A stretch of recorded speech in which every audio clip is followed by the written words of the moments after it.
Hello students. आज health and disease जो हमारा चैप्टर है, ह्यूमन हेल्थ एंड डिजीज, उसका लास्ट सेगमेंट हम लोग आज कवर करने वाले हैं। वो है ड्रग्स एंड अल्कोहल एब्यूज़। ठीक ना। ड्रग्स एंड अल्कोहल एब्यूज़ का मतलब हुआ कि औषधियों, ड्रग को हिंदी में हम लोग औषधि बोलेंगे, औषधियों तथा अल्कोहल का दुरुपयोग। ठीक है। इसी को हम लोग डिटेल में कवर करने वाले हैं। सबसे पहले तो आपको ये समझना है इस टॉपिक में कि ड्रग कहते किसको है। नहीं तो कोई भी ऐसा केमिकल, कोई भी ऐसा रसायन जिसका क्लिनिकल यूज किया जाता है। क्लिनिकल यूज का मतलब है कि जिसका उपयोग रोग के, डिजीज के ट्रीटमेंट में किया जाता है, उसको हम लोग ड्रग बोलते हैं। ठीक है ना। अब हम लोग को यहाँ पे ड्रग का डेफिनेशन ना पढ़ के हम लोग को यहाँ पे ड्रग एब्यूज पढ़ना है। नहीं तो समझना होगा कि ड्रग एब्यूज कहते किसको है। ऐसे तो सामान्य कंडीशन में, नॉर्मल कंडीशन में ड्रग का यूज हम लोग बोले हैं कि डिजीज के ट्रीटमेंट के लिए किया जाता है, मतलब इसका क्लिनिकल यूज है।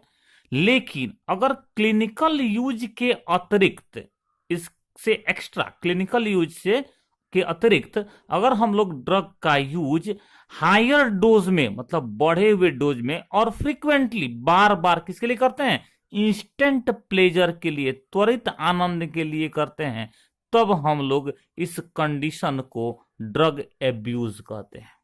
ठीक है।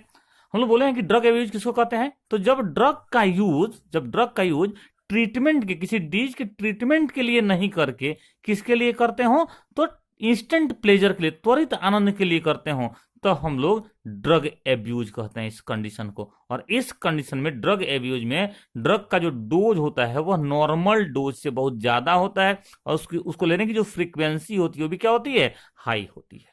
ठीक है। एक और वर्ड इसमें हम लोग को समझना होता है, ड्रग एडिक्शन क्या है? औषधियों की लत लग जाना। एडिक्शन का मतलब ही होता है लत लगना, आदत लगना। नहीं तो ड्रग एडिक्शन किसको कहते हैं? तो जब लगातार ड्रग को हायर डोज में और फ्रिक्वेंटली लिया जाता है, तो बॉडी का डिपेंडेंस उस ड्रग पर हो जाता है। बॉडी डिपेंड करने लगता है उस ड्रग पे। और किस टाइप का डिपेंडेंस? तो फिजिकल डिपेंडेंस, फिजियोलॉजिकल डिपेंडेंस और साथ साथ साइकोलॉजिकल डिपेंडेंस। तो जब हमारा बॉडी फुल्ली किसी ड्रग पे डिपेंड करने लगे, उस कंडीशन को तब हम लोग ड्रग एडिक्शन कहते हैं। ठीक है। हम लोग यहाँ पे ड्रग का क्लासिफिकेशन थोड़ा सा देखेंगे, ड्रग का टाइप देखेंगे। लेकिन आपको ध्यान रखना है कि ये किस ड्रग का टाइप हम लोग देखने वाले हैं, किन किन ड्रग्स का टाइप देखने वाले हैं हम लोग। तो यहाँ पे हम लोग जिन ड्रग्स का एडिक्शन हो जाता है, जिनका एब्यूज होता है, जिनका लत लग जाता है, नहीं, या जिनका दुरुपयोग होता है, वैसे ड्रग का हम लोग टाइप देखने वाले हैं। ठीक है ना। तो आज के क्लास में हम लोग इसमें 2 टाइप्स देखेंगे। एक तो डिप्रेसेंट्स को देखेंगे, डिप्रेसेंट क्या होते हैं, एंड सेकेंड ओपियोइड नार्कोटिक्स को देखेंगे। ठीक है ना। सबसे पहले डिप्रेसेंट को देखा जाए, तो डिप्रेस का मतलब ही होता है दबा देना। ठीक है ना। ऐसे ड्रग जो किसको सप्रेस, डिप्रेस कर देते हैं, तो सीएनएस को, सेंट्रल नर्वस सिस्टम को, मतलब ब्रेन के एक्टिविटी को डिप्रेस कर देते हैं, वैसे ड्रग्स को क्या कहते हैं हम लोग? डिप्रेसेंट कहते हैं। ठीक है ना। अब इस डिप्रेसेंट्स में भी 2 टाइप के ड्रग्स यूज किए जाते हैं। एक को आप बोलेंगे सेडेटिव्स, और दूसरे को बोलते हैं ट्रैंक्विलाइजर्स। ठीक है। अब सेडेटिव और ट्रैंक्विलाइजर में डिफरेंस क्या है? तो दोनों ही ड्रग, एक बात ध्यान रखना है कि दोनों ही ड्रग हम लोगों को टेंशन और एंजाइटी से, चिंता घबराहट से फ्री करते हैं, हमको मुक्ति दिलाते हैं। नहीं, दोनों चिंता घबराहट से हम लोगों को राहत दिलाते हैं। दोनों के लेने से ही क्या होता है? तो मन में थोड़ी शांति महसूस होती है, आराम महसूस होता है। ठीक है।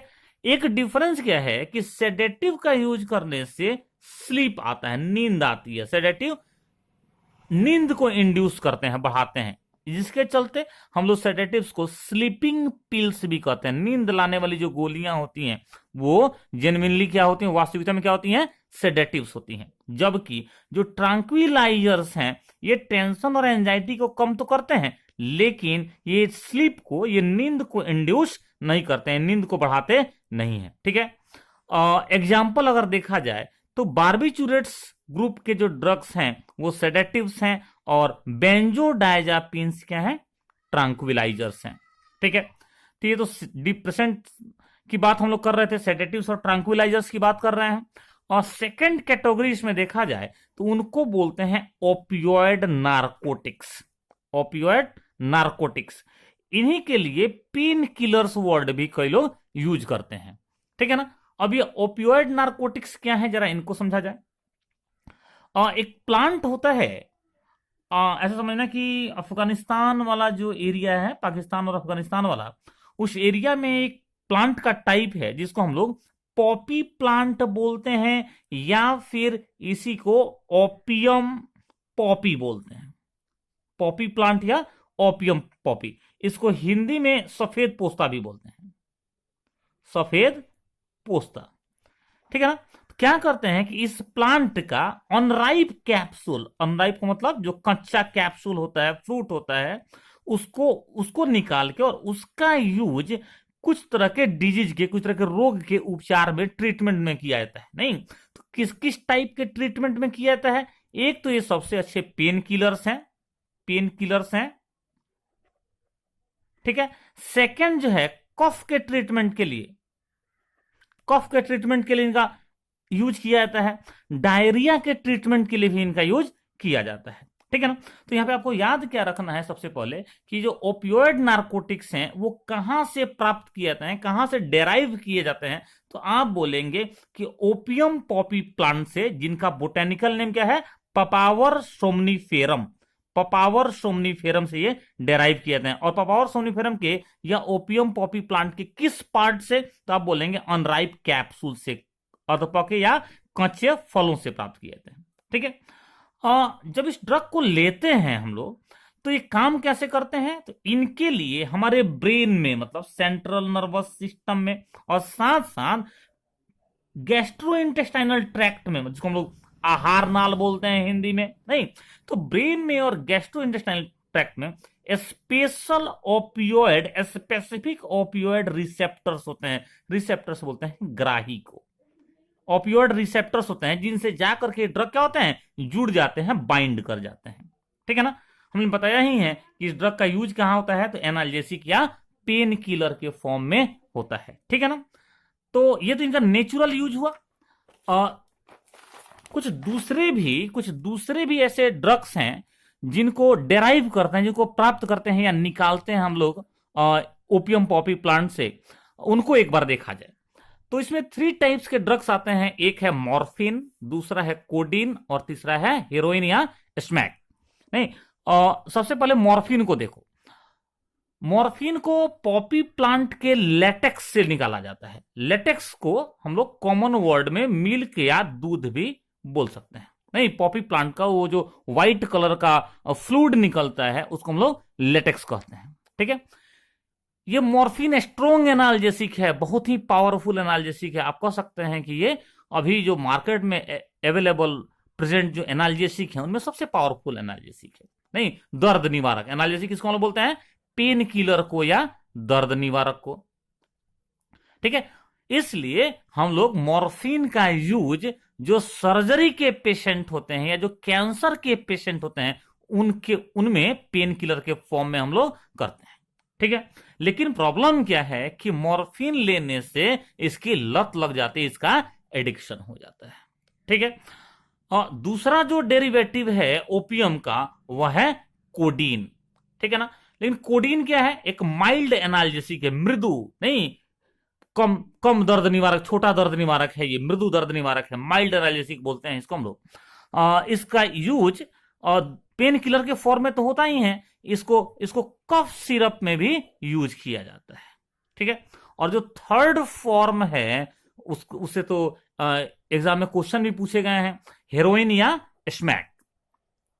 जितने भी ओपियोइड्स हम लोग अभी तक देखे हैं उनमें सबसे खतरनाक, सबसे डेंजरस ओपियोइड कौन सा होता है, हेरोइन या स्मैक होता है। ज्यादा पॉपुलर नेम इसका स्मैक है। कैसे बनता है ये, नहीं फॉर्मेशन कैसे होता है, बनाते कैसे हैं इसको?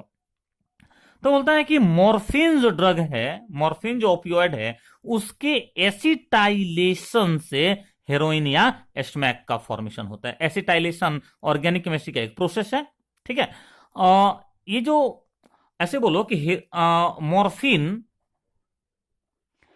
का एसिटाइलेशन करते हैं तो क्या बन जाता है, तो मॉर्फिन से हम लोग बोले हैं कि हेरोइन बन जाता है, हेरोइन बन जाता है। अब इस हेरोइन का जो केमिकल नेम है वह है डाई एसेटाइल मॉर्फिन। तो ये आपसे क्वेश्चन पूछा जाएगा कि हेरोइन का केमिकल नेम क्या है, आप बोलेंगे डाई एसेटाइल मॉर्फिन है, ठीक है ना। इसका फिजिकल प्रॉपर्टी अगर देखो कैसा होता है ये स्मैक या हेरोइन, तो ये व्हाइट कलर का केमिकल होता है, ओडरलेस होता है, मतलब इसमें कोई भी स्मेल या गंध नहीं होता है, बीटर होता है, अगर टेस्ट किया जाए तो ये कड़वा लगता है, और कैसा होता है, तो क्रिस्टलाइन होता है, रवा होता है, इसका क्रिस्टल होता है इसका, ठीक है ना। कैसे इसको कंज्यूम करते हैं, इसको लेने का तरीका क्या है, तो जनरली इसको नाक से सूंघते हैं या फिर इंजेक्शन द्वारा इसको बॉडी में लोग इंजेक्ट कर देते हैं, ठीक है ना। क्यों हम लोग इस ड्रग को सबसे डेंजरस ओपियोइड बोले हैं, तो ये ड्रग क्या करते हैं, एक तो ये डिप्रेशेंट है, सीएनएस को स्लो करता है, और क्या करता है, धीरे धीरे सारे बॉडी फंक्शंस को स्लो कर देता है, इसलिए हम लोग इसको सबसे ज्यादा खतरनाक मोस्ट डेंजरस ओपियोइड बोलते हैं, ठीक है। बाकी के जो ड्रग्स हैं उनको नेक्स्ट वीडियो में हम लोग देख लेते हैं। Thank you.